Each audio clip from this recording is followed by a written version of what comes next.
Today I rise here not just to respond to the union budget that was presented by the Honourable Finance Minister for the year 2025-26, but also to expose the grand illusion it weaves, a mirage, a deception, or rather a golden deer budget.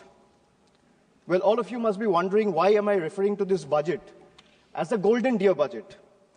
The 2025 union budget is nothing but a Marich moment from the Ramayana, an elaborate illusion designed to deceive.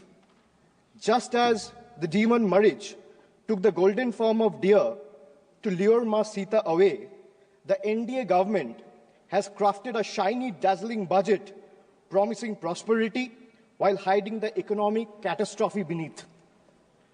This budget might shimmer, but it's hollow as a treasure chest filled with air.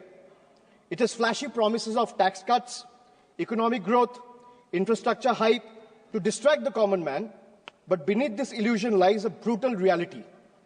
Hidden indirect taxes, soaring inflation, slashed public spendings, and last but not the least, corporate giveaways. Just as Ma Sita was misled, the common people are being pulled away from financial stability straight into a fiscal wrecking ball. This government proudly proclaims no income tax for incomes up to 12 lakh rupees. But behind the scenes, they silently ensure the lost revenue is recovered through rising fuel prices, inflated service charges, hidden taxes on daily essentials, and the middle class, much like Lakshman warning Ma Sita, is skeptical, but BJP's propaganda and PR machinery is desperately working overtime to ensure that the common man and the people of this country still chase the golden deer anyway. What is given by one hand is being swiftly taken by the other. Just as in Ramayana, by the time people realize and recognize the deception, the economy has already been handed over to the Ravanas of crony capitalism, while the common man is left struggling to afford groceries, fuel, travel, healthcare, and even a simple movie night, all while being taxed for merely just existing. Madam, the budget presented by the NDA government is a masterclass in half-truths, half accountability, half delivery of schemes, and half-hearted governance. From half-built houses under PMAY to half-achieved farmer income targets, the government continues to sell dreams while delivering only fragments of reality. Infrastructure projects remain half-finished, welfare schemes reach half the beneficiaries, and their failed economic policies cater to half the population, leaving the rest in uncertainty. This is not a vision for developed India. It's a half-baked agenda wrapped in propaganda. Make no mistake, much like demonetization, GST, and the draconian farm laws, the full extent of devastation will only be visible when the smoke clears. I'll start with half-truths. So the NDA government in Maharashtra launched the Ladki Behan.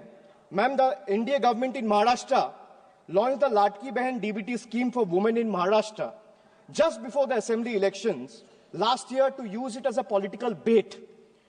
Now with the elections over, they have conveniently started scrutinizing beneficiaries, thus removing 60 lakh women from the scheme. This is yet another jumla running deep in your veins, and people see through this betrayal, and they are watching. Another betrayal, ma'am. Before the elections, the government promised a legal guarantee for MSP. After the election, the promise have disappeared without a trace. Madam Finance Minister is here, and I'm glad she's present in the House.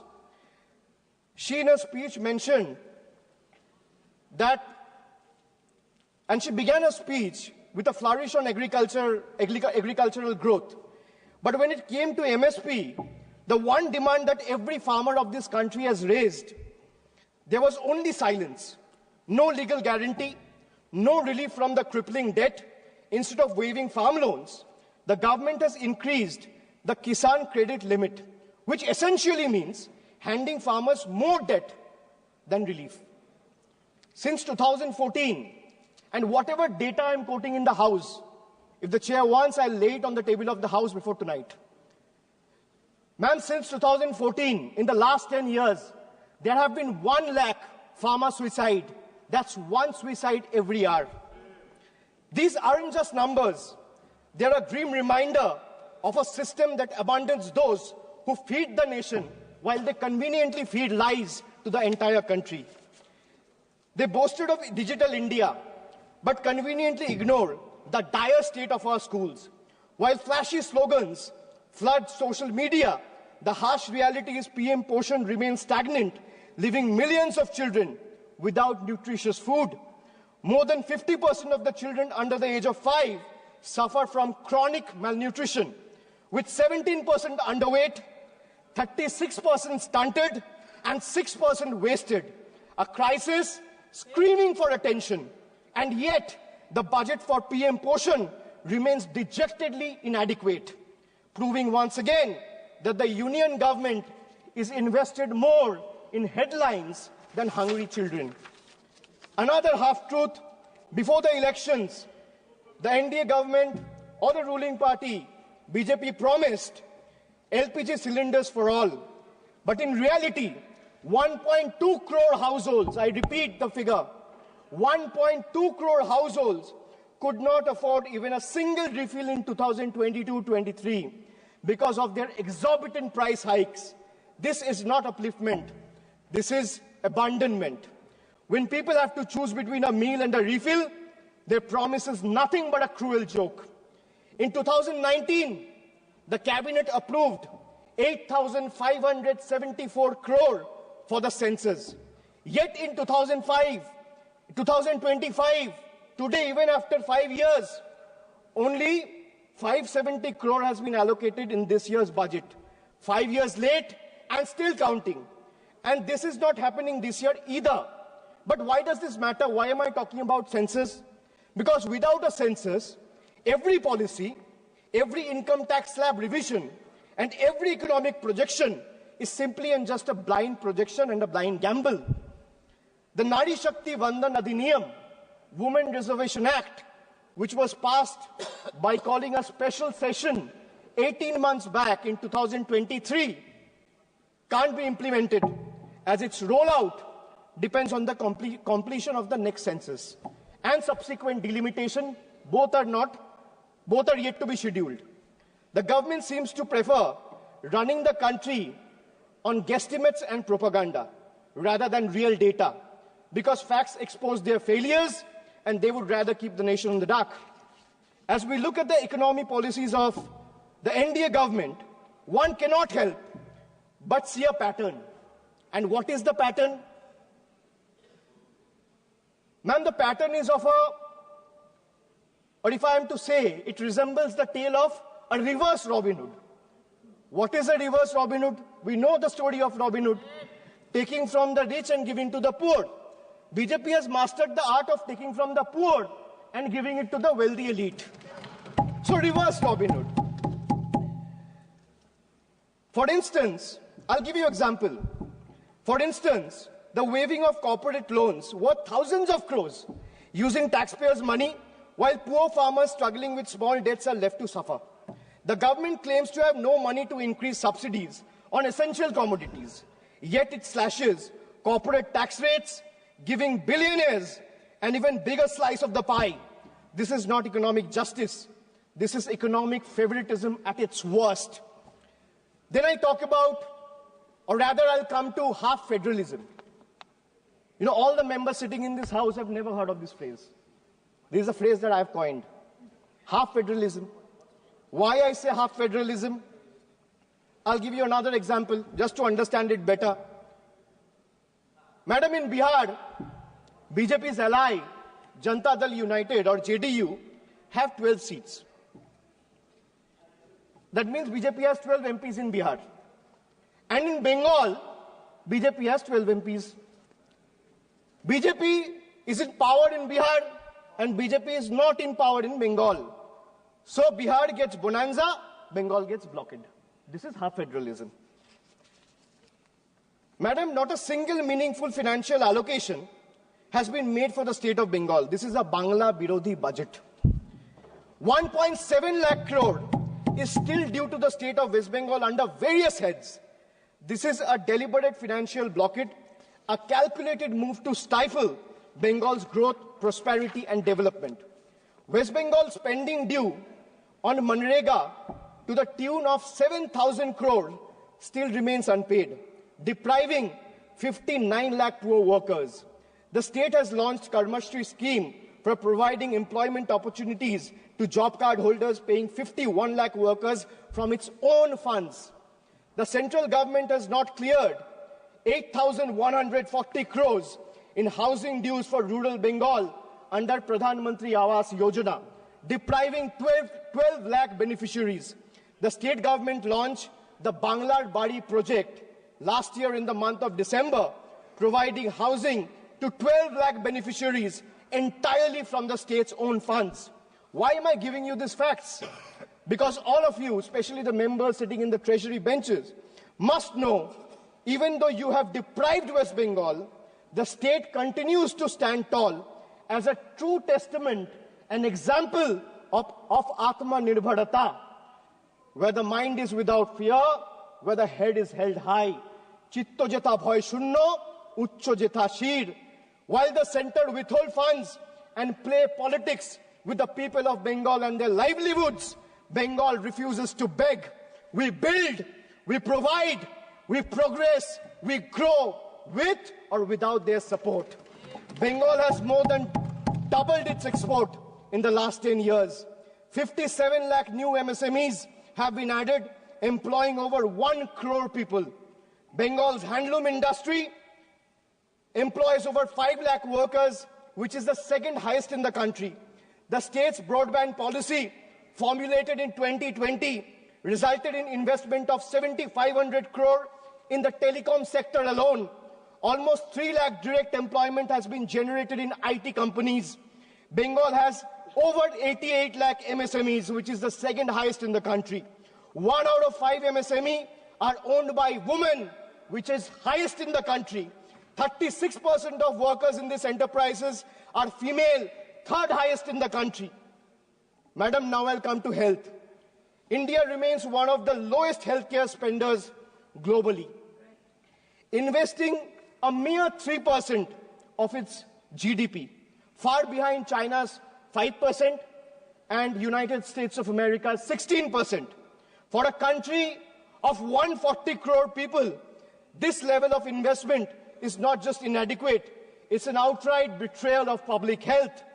The government has opened floodgates for 100% FDI in insurance, happily inviting foreign profits, but refuses to remove the crushing 18% GST on health insurance. So while the corporates enjoy free rein, the common man is taxed while they are fighting for their own lives. This is not reform.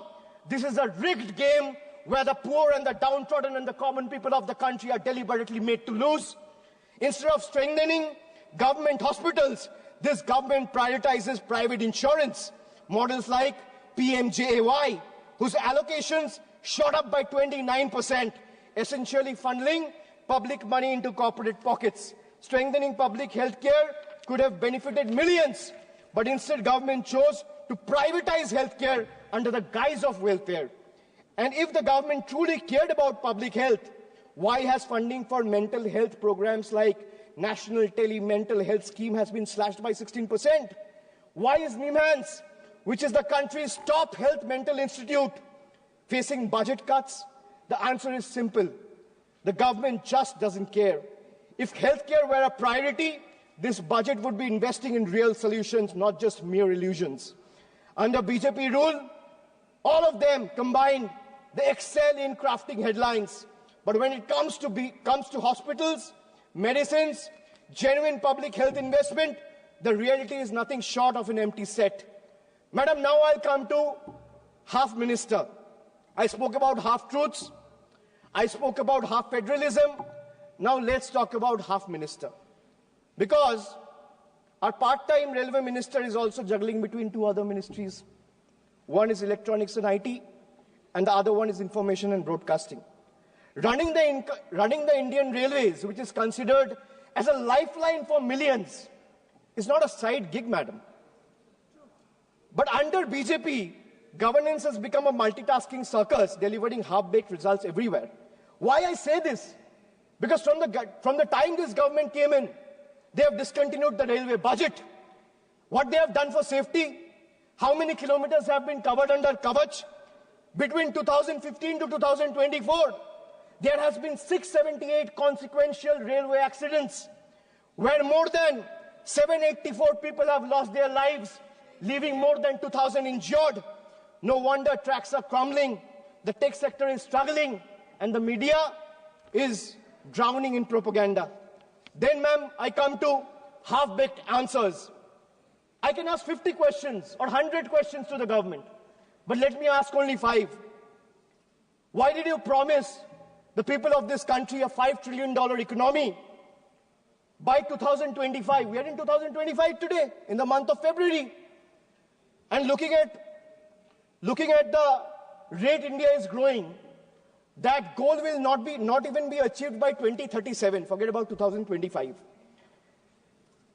Why did you slash funds for LPG connection to poor households by 30% over revised estimates? Why have you slashed funds for crop insurance scheme by 25% over revised estimates? Why has the Data Protection Board of India given only 5 crore rupees when the cost of running Parliament for a single day is more than 9 crore rupees? Why has the budget allocation for minority affairs have been slashed by 57%, decreasing significantly from 1,575 crores in 24-25 to 678 crores in 25-26? These are hard facts. These are data. Ma'am, now I come to half accountability.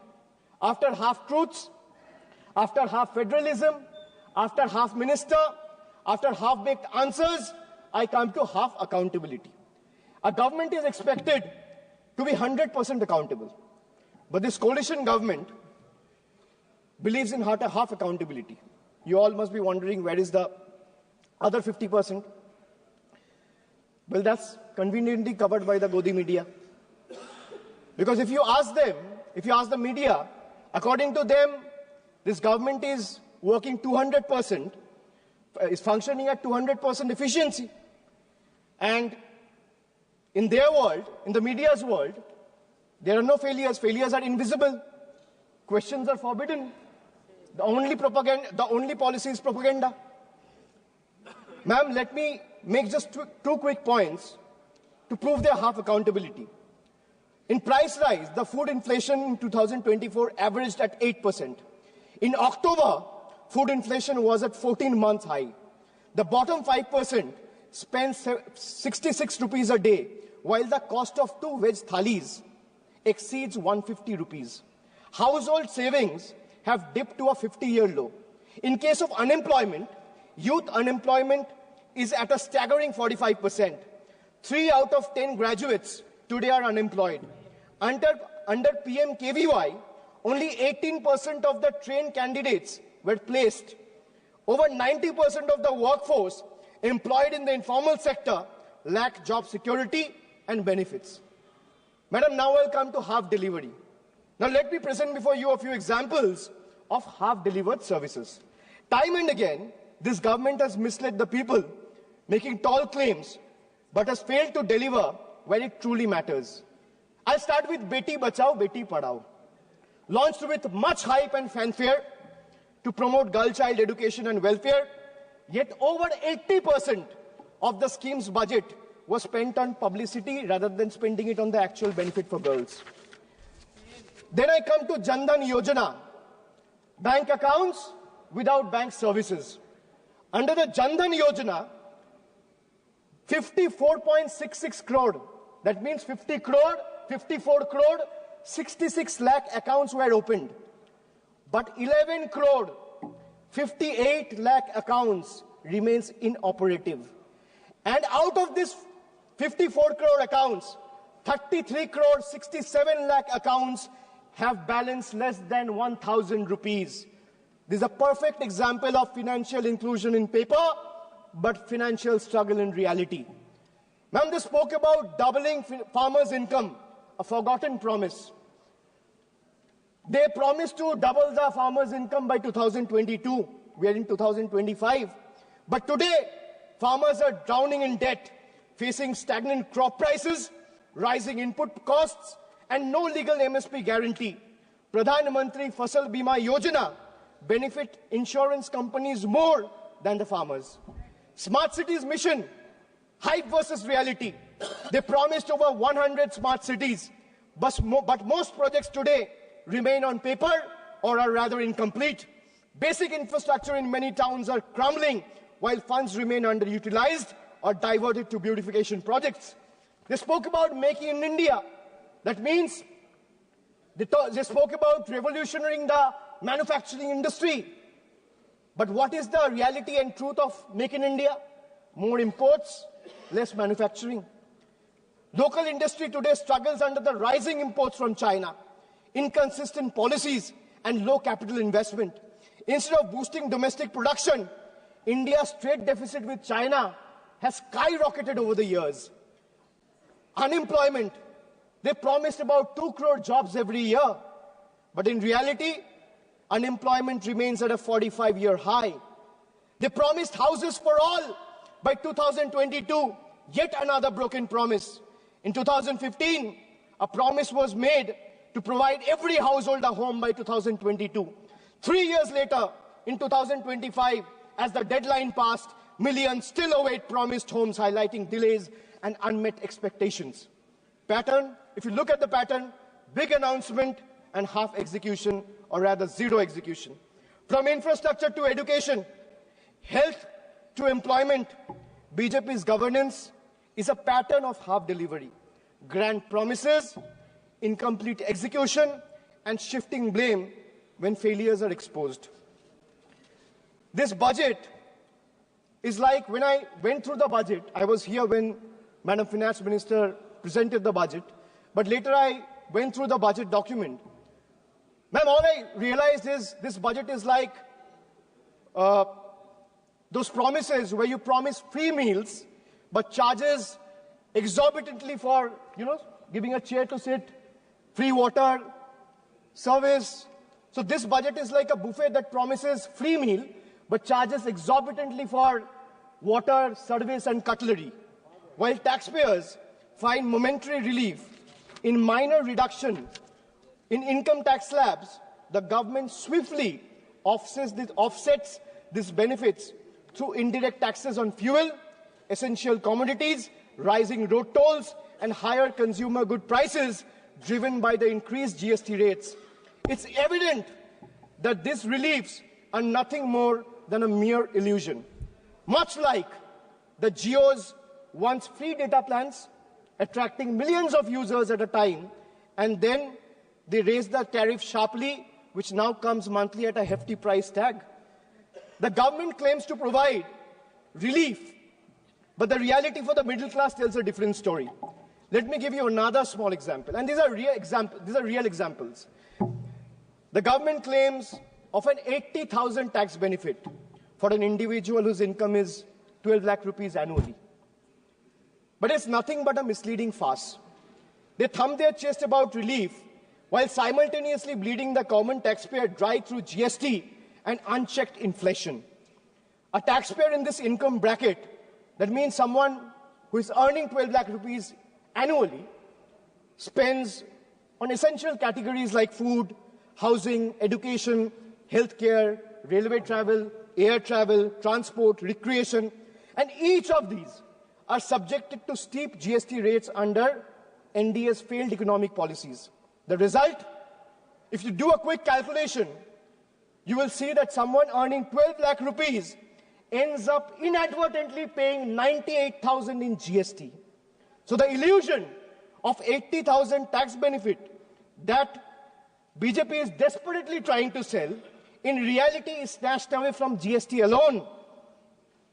That means someone earning 12 lakh rupees is inadvertently having to pay 98,000 rupees on the account of GST alone. Then you have surcharges, you have cess, you have toll tax, you have many other tax. You have STT, security tax. And why I talk about GST? Because whatever one required to exist, madam, from medicines to tea, from toiletries to toothpaste, from hair oil to cooking oil, from fuel to oxygen cylinders, from rice to sugar, from butter to ghee, from undergarments to footwear, from biscuits to even popcorn at the movies, everything is taxed. In fact, more is lost to GST than they claim to give back. To make matters worse, there are several other taxes like I mentioned. There is toll tax, there are security transaction tax, there are cesses, there are surcharges, and then there's inflation also, which continues to erode whatever little remains. With an average 6% annual inflation, if someone is earning 12 lakh rupees today, that will shrink down to 10 lakh in 3 years. The only thing that is not taxed, or is rather untouched, is BJP's list of misleading promises and their sheer incompetence. That's only untaxed. The budget remains completely failure, and the budget also reminds me from a scene from a popular movie of Three Idiots. All of us have seen the movie. It went very popular. And throughout caste, creed, and religion, everyone loved the movie. So, ma'am, the budget reminds me of the movie Three Idiots, where Amir Khan's character, Rancho, exposes the education system's obsession with rote learning over genuine understanding. Similarly, today's government reminds me of the deceptive college director virus. And the role of virus was played by, I'm not talking about the viruses present here. I'm talking about the college director virus whose role was played by Boman Irani. So the college director virus, what he used to do? He used to offer flashy numbers, grand schemes that prioritized ranking over real progress. Much like virus, the focus seems to be on the surface level over real achievements, presenting a polished image rather than addressing the true needs of the people. Or if we take a page from the history, the British during the colonial rule, they promised reforms while continuing to exploit India's resources. BJP's budget follows the same playbook, advertising tax relief while ensuring the burden is transferred through hidden economic policies that favor big corporations and the elite, leaving small businesses and working class struggling. Madam, the budget presented over the last 1 decade perfectly sums up India and the BJP's version of Achhe Din, reflecting not just their grand narrative, but also the harsh reality of common people's struggle under the NDA's rule and regime. If I'm a citizen of India, I have to pay tax on the money I earn. If I'm a citizen of India, I have to pay tax on the money I spend. I'm a citizen of India, I have to pay tax on the things I buy, I have to pay tax on the things I sell. And moreover, pay tax on things that are already taxed, bought with money that is already taxed. Correct. Just imagine, you earn, you pay tax. You spend, you pay tax. You buy, you pay tax. You sell, you pay tax. And then you pay tax on things those are already taxed from the money that is already taxed. This sums up the budget completely. The people of India have woken up, and they will no longer be misled by these empty promises and false claims. The government must pay attention to the aspirations of 140 crore citizens. If they don't, they should brace themselves. What started as a teaser in June 2024 will soon become a full-blown blockbuster. After all, the saying goes, never underestimate the power of the common man. And they are all, every Indian who's watching this, who has seen the budget, who has voted in 24 and is going to vote again, exercise their franchise, they are far better scriptwriters than the BJP members of this house. India now sees the truth clearly. BJP stands for Bhashan, Jumla and propaganda, where speeches replaces real action. And NDA stands for, well, no prize for guessing, not delivering anything. Thank you, Madam. Jai Hind. माननीय सदस्य Shri D Prasad Rao ji,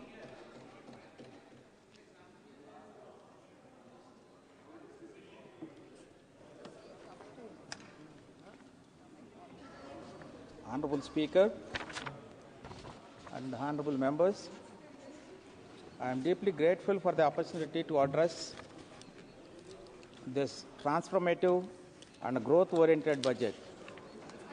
I extend my heartfelt thanks to the Honorable Finance Minister for presenting the Viksit Bharat budget, with India projected to contribute 15% to global economic growth between 24 and 29. This budget embodies the vision of self-reliant and prosperous nation. Under the dynamic leadership of Nara Chandrababu Naidu Garu and the